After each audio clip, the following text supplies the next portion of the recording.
अगली खबर supreme court से जुड़ी। सुप्रीम कोर्ट में एक जनहित याचिका गई। जनहित याचिका के पर सुनवाई करते हुए सुप्रीम कोर्ट ने केंद्र सरकार को एक सुझाव दिया। सुझाव क्या दिया गया?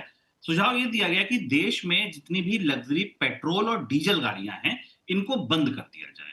सुप्रीम कोर्ट का कहना है कि इनको अगर आप बंद कर देंगे तो इससे आम नागरिक को कोई फर्क नहीं पड़ेगा।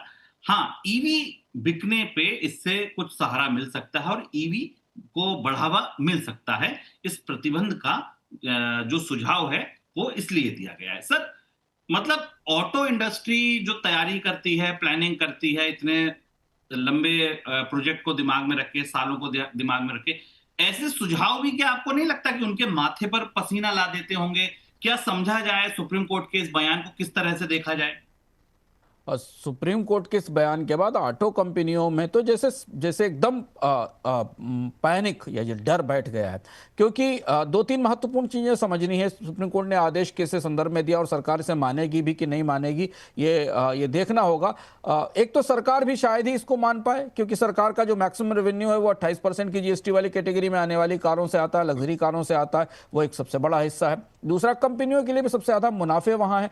छोटी कारों का बाजार धीमे धीमे खत्म हो रहा है, मझोली कारें और बड़ी कारें ही बची हैं और बड़ी कारों में ज्यादा रेवेन्यू है। तो ये तो संभव नहीं है कि सुप्रीम कोर्ट के कहने से सरकार इन्हें बंद कर दे। हालांकि सुप्रीम कोर्ट ने यह कहा है कि सरकार को एक डिटेल्ड रोड मैप सबमिट करना चाहिए, यानी अदालत गंभीर है और उस गंभीरता के कारण ही ऑटो इंडस्ट्री इतनी परेशान है। उसने कहा है कि एक डिटेल्ड रोड मैप बनाना चाहिए, टाइमलाइन तय करनी चाहिए और क्राइटेरिया तय करना चाहिए, जिससे कि लग्जरी पेट्रोल और डीजल कारों को क्रमशः फेज आउट कर दिया जाए, यानी इन्हें बाजार में रखा ही ना जाए। दूसरी बात यह है कि ईवी की व्यवस्था को ठीक करने के लिए है।